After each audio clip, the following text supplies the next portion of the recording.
Hello আমার দুষ্ট প্রিয় মিষ্টি বন্ধুরা, তোমরা সকলে কেমন আছো? বন্ধুরা, তোমাদের জন্য নতুন একটি গল্প নিয়ে চলে আসছি।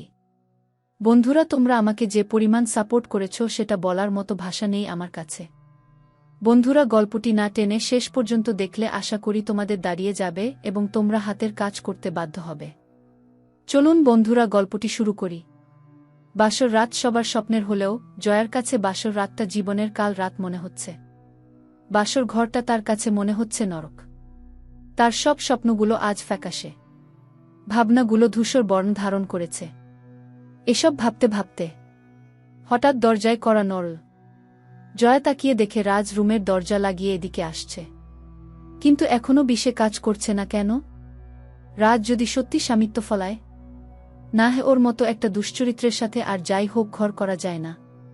এদিকে রাজ অধরার কাছে এসে ঘুমটা সরাতেই জয়া বালিশের নিচে থেকে টান দিয়ে ছুরি বের করে রাজের গলায় ধরল। এই জয়া, কি করছা? গলা কেটে যাবে তো। বুঝতে পারছেন? এখন যদি নড়াচাড়া করেন তাহলে একদম গলায় চালিয়ে দিব। এতদিন জয়ার কোমল স্বভাবটাই দেখেছেন, এখন থেকে ভয়ঙ্কর রূপটাও দেখবেন। শুনেন, যদি আমার সাথে কিছু করতে আসেন না তাহলে আপনাকে নরকে পাঠিয়ে দিবা। আপনি কি ভেবেছেন আপনি বিয়ে করলেই আমাকে পেয়ে যাবেন? না, আমার দেহে প্রাণ থাকতে আপনি আমাকে পাবেন না। জয়া, কি বলছে এসব? আল্লাহ তাআলার পবিত্র কালামকে সাক্ষী রেখে আমরা বিয়ে করেছি। আর বিয়ে একটি পবিত্র বন্ধন, যে বন্ধন শত্রুকেও ভালোবাসতে শেখায়। আর তুমি তো আমাকে ভালোবাসতে। ভালোবাসা? ভালোবাসা আপনার মুখে শোভা পায় না। কি করেছিল আমার বোন আপনাকে?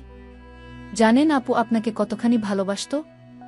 আর আপনি আমাকে আর আপুকে দুজনকেই নিয়ে নোংরা খেলায় মেতেছিলেন। আমি আপনাকে ঘৃণা করি মিস্টার রাজ। আপনি আর যাই করেন কাউকে ভালোবাসতে পারেন না। জয়া, প্লিজ বিশ্বাস করো, অদ্বিতীয়া আমাকে ভালোবাসত, কিন্তু আমি তোমাকে ভালোবাসতাম। তুমি ভুল বুঝবে কারণে তোমাকে ওর কথা কিছু বলিনি। কিন্তু সে যে এমন কাজ করবে না বুঝতে পারিনি। বাহ, ভালো তো, তাই বলে আমার আপুটাকেই সুসাইড করতে বাধ্য করলেন? প্লিজ, আজ আমাদের বাসর রাত, আজকে আপাতত আমার কথা বিশ্বাস করো তুমি। আচ্ছা চলো, আজ দুজনের জীবনে একটা মর্যাদাপূর্ণ রাত। এজন্য দুরাকাত নফল নামায় পড়ে নেয়। আপনাকে আমি এ জীবনের স্বামী হিসেবে মানতে পারব না। আর আপনার মন চায় আপনি নামায় পড়ে নেন। আর শোনেন, আপনি যদি স্বামীর অধিকার নিতে আসেন তাহলে নিজেকে শেষ করে দিব। জয়া মনে মনে ভাবছে, বিষ এখনও কাজ করছে না কেন?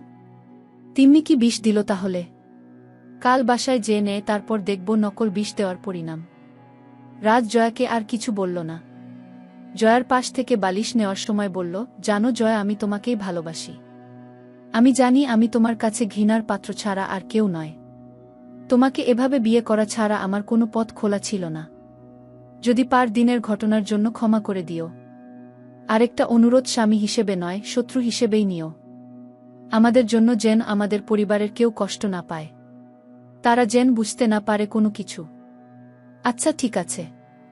আরেকটা কথা, তুমি যেটা বিষ ভেবে খেয়েছ সেটা বিষ ছিল না। আমি বিষের বোতল পাল্টে দিয়েছিলাম। আপনাকে তো আমি। আপনার জন্য কি আমি মরতেও পারবো না? না, পারবে না, কারণ আমার জীবনটাই যে তুমি। আমার প্রতিটা শ্বাসপ্রশ্বাস জুড়ে শুধু তুমিই রয়েছ। জয়া কিছু বলছে না। আজকের রাতটা নিয়ে তার কত স্বপ্ন ছিল, আর প্রতিটা স্বপ্ন রাজকে ঘিরেই ছিল। কিন্তু রাজ তার ভালোবাসার সাথে বেইমানি করেছে। যে বোন মায়ের মতো আগলে রাখত সে বোনকে হারিয়েছে রাজ নামক নরপশুর জন্য। আর যাই হোক, এমন মানুষের সাথে সংসার করা যায় না। এদিকে পরের দিন সকালে রাজ ঘুম থেকে উঠে দেখে জয়া রুমে নেই। রাজ তাড়াহুড়া করে বিছানা গুছিয়ে নেয়। কিছুক্ষণ পর রাজের ভাবি আসে।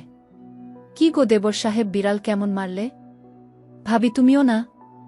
হ্যাঁ, তলে তলে এত কিছু আমি বললেই দোষ। বিয়ে করার জন্য এত কিছু করল, আর বিড়াল মারার কথা শুনে মনে হচ্ছে ভাজা মাছ উল্টে খেতে জানো না। যাও ফ্রেশ হয়ে খেতে আসো। রাজ শাওয়ার নেওয়ার জন্য বাথরুমের দরজা ধাক্কা দিতে দরজা খুলে যায়। রাজ ভেতরে ঢুকতেই শর্ট খায়। জয়া শাওয়ার নিয়ে শরীরে টাওয়াল প্যাঁচাচ্ছে। জয়া রাজকে দেখে চিৎকার দিয়ে উঠে। জয়া খেয়াল করেনি সে তার টাওয়ার গায়ের সাথে ঠিকভাবে জড়াতে পারেনি। তার আগেই রাজ ভেতরে এসে যায়। জয়া আবার যখন চিৎকার দিতে যাবে ঠিক সে মুহূর্তে জয়ার টাওয়াল খুলে যায়। রাজ জয়াকে জড়িয়ে ধরে মুখটা চেপে ধরে। কানের কাছে মুখ নিয়ে বলল, ওগো টায়ালটা তো জড়াতেই পারো না, কিন্তু বাথরুমের দরজাটা তো লাগাতে পারো। এটা তোমার বাসা না, এখানে ভাইয়া আছে, বাবা আছে, যদি অন্য কেউ এসে যেত। জয়া নিজেকে রাজের কাছ থেকে ছাড়ানোর চেষ্টা করছে। রাজ এক হাতে বাথরুমের দরজাটা লাগিয়ে দেয়। বাহির থেকে রাজের ভাবি বাথরুমের দরজা নক করে বলে, জয়া চিৎকার দিলে কেন, ভেতরে কি হয়েছে? জয়া নিজেকে রাজের কাছ থেকে ছাড়িয়ে নিজের দিকে তাকিয়ে দেখে টাওয়াল নিচে পড়ে আছে, শরীরে কোনো কাপড় নেই। জয়া নিজের হাতে তার চোখ দুটি ধরে ফেলে। রাজ ফ্লোরে থেকে টাওয়ালটা তুলে জয়ার শরীরে প্যাঁচিয়ে দিয়ে বাথরুম থেকে বের হতেই, কি গো দেবরজভি, রাতে মন ভরেনি, এখন বাথরুমেও এসব চলছে? এই জন্যই তো বলি, ভেতরে চিৎকার শুনি একজনের, বাহির হয় আরেকজন। বাড়িতে ভূতপ্রেত ভয় করল নাকি? ভাবি তুমিও না বেশি বলছো কিন্তু। হো যত দোষে নন্দ ঘোষ। এমন সময় জয়া বাথরুম থেকে বেরুতেই ভাবি বলল, কি গো, একদিনের মধ্যেই এত ভালোবাসা? বাথরুমে একা আসা যায় না? এটাই ভালোবাসা। জয়া কিছু বলছে, লজ্জায় তার মুখটা গোধূলি লগ্নে সূর্য যে রূপ ধারণ করেছে, সে রূপ ধারণ করেছে। রাজ পলকহীন নয়নে তাকিয়ে আছে। রাতের জয়া আর এখনকার জয়ার মাঝে আকাশ পাতাল ব্যবধান। জয়া ভাবিকে কিছু না বলে রুমে চলে গেল। রাজ কিছুক্ষণ পর রুমে গিয়ে দেখে জয়া শাড়ি না লুঙ্গি পরে আছে। রাজ হাসবে না কাঁদবে কিছু বুঝতে পারছে না। জয়া বারবার শাড়ির কুচি দেওয়ার চেষ্টা করতে পারছে না। রাজ দূরে দাঁড়িয়ে মুচকি মুচকি হাসছে। জয়া খেয়াল করেনি রাজ রুমে আসছে। এখন রীতিমতো জয়ার রাগ হচ্ছে। শাড়িটাও সে পরতে পারে না, এভাবে নিচে কিভাবে যাবে? হঠাৎ জয়া খেয়াল করল কে যেন তার শাড়ির কুচি দিচ্ছে। কিছু বুঝে ওঠার আগেই রাজ শাড়ি কুচি করে গুজে দেয়। তখন হাতটা অনিচ্ছা সত্ত্বেও জয়ার স্পর্শকাতর জায়গায় লাগে। জয়ার শরীরটা কেমন যেন শিউরে উঠে, মনে হয় সারা শরীরে বিদ্যুৎ বয়ে যাচ্ছে।